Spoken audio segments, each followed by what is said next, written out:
Bienvenidos a la parte 2 de resolución de un circuito mixto. Hasta acá lo que habíamos analizado era cómo calcular la resistencia equivalente a todas las resistencias que yo tengo en un circuito.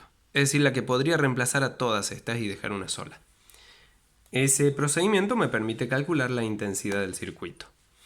Lo que vamos a hacer ahora es conocer cada una de las magnitudes, la caída de tensión y el paso de la corriente que tengo en cada una de las resistencias individualmente. Así que vamos a comenzar. Para ello es necesario conocer el comportamiento de la corriente. Cómo se comporta, de acuerdo a nuestras leyes físicas, la corriente en el circuito. Cuando tenemos una configuración serie, es decir, una resistencia conectada a la otra, de esta forma, lo que va a pasar es que la corriente se va a mantener constante. Va a entrar la corriente, va a circular por la resistencia, va a seguir, va a pasar por la otra, pero siempre va a mantener el mismo valor. Así que vamos a tener eso en cuenta para poder hacer el siguiente cálculo. Si yo en R1 tengo, ahora está conectada en serie en el circuito, y en el circuito tengo una intensidad de 0,07 amperios, esa intensidad va a ser la misma que voy a tener acá en R1. Así que por deducción simplemente lo que vamos a hacer es anotar, en este caso en mi tablita de valores, que I1 es igual a la intensidad total. Sería 0,07 amperios. Muy bien. No ocurre lo mismo con la tensión. ¿Por qué? Porque la tensión o la caída de tensión, la diferencia de potencial, en este caso va a ser distinto. Cuando yo tengo una resistencia, en este caso en serie, lo que va a pasar es que va a haber una caída de tensión allí. Y por lo tanto, los 9 voltios que yo tengo acá no van a ser los mismos acá en R1. ¿Por qué? Porque la resistencia va a hacer que se produzca una caída de tensión, que haya una diferencia de electrones entre un punto y otro. Así que eso lo tengo que calcular de nuevo con la ley de Ohm. Para esto la tengo acá. Así que voy a usar los valores que yo ya tengo. Si yo quiero conocer, en este caso, B1, lo que voy a hacer es, por ley de Ohm, yo ya sé que B es igual a I por R. Así que B1 es igual a I1 por R1. Esto implica que ahora B1 va a ser igual a 0,07 amperios por 120 ohmios. 120 ohmios. El resultado va a ser el valor de B1.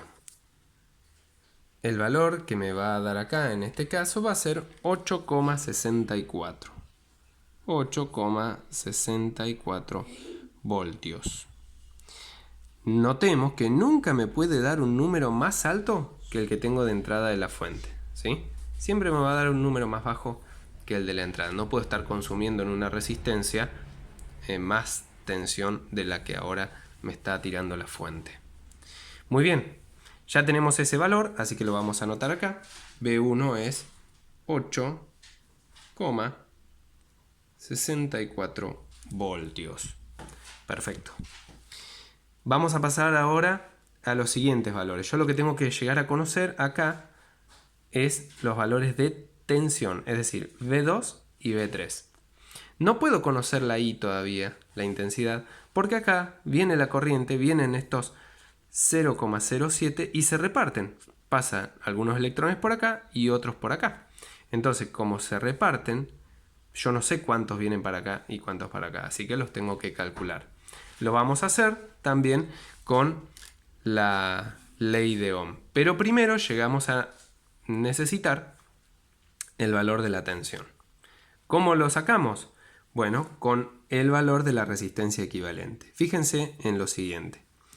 Entre este punto y este punto, yo podría conectar una resistencia equivalente de 4,98 ohmios. Y lo voy a hacer.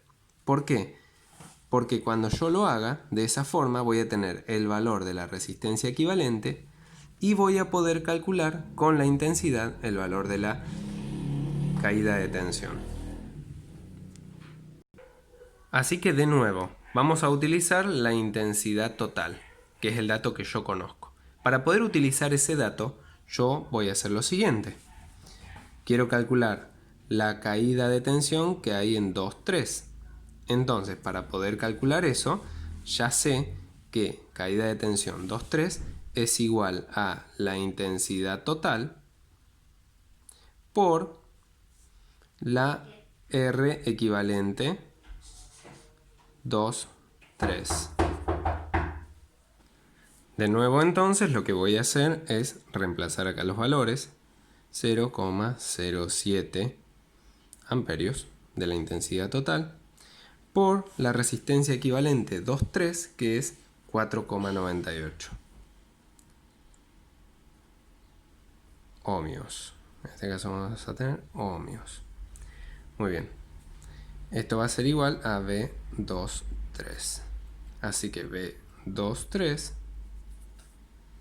y colocamos el resultado, que en este caso sería 0,34 voltios.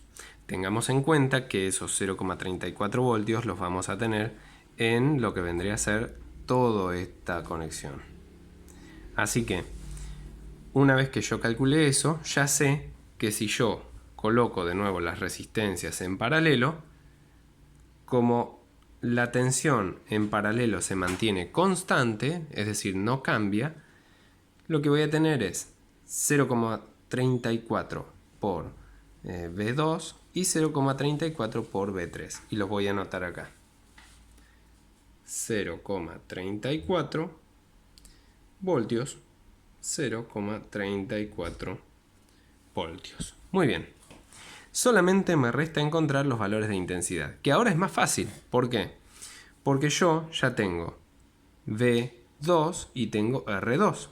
Y 2 va a ser más fácil calcularlo porque si yo vuelvo de nuevo a la ley de Ohm, ya sé que en la ley de Ohm la I es directamente tensión sobre resistencia.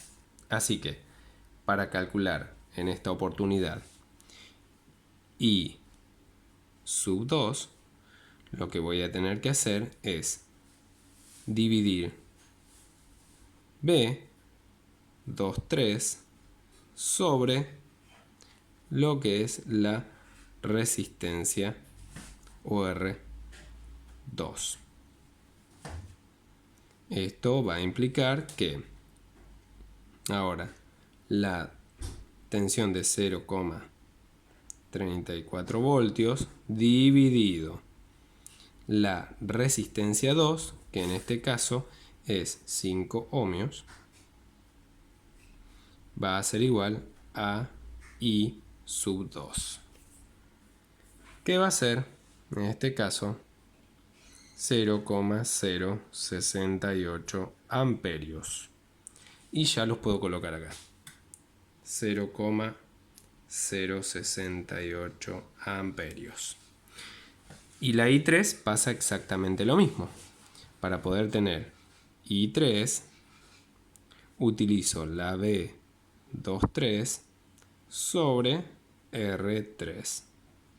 Esto implica que ahora 0,34 voltios dividido los 2000 ohmios, porque recordemos que son 2 k ohm, 2 kilo ohm, entonces me va a dar el valor de I3, lo cual me va a dar una corriente muy pequeña que vale 0,00017 amperios, y lo puedo colocar ya directamente acá. Muy bien, así que de esa forma obtuve todos los valores que yo necesitaba, inclusive el de I2, que era lo que me pedía el ejercicio solamente. Bueno, ya lo tuve acá, y analicé todo el circuito. Así que bueno, de esa forma lo podemos resolver.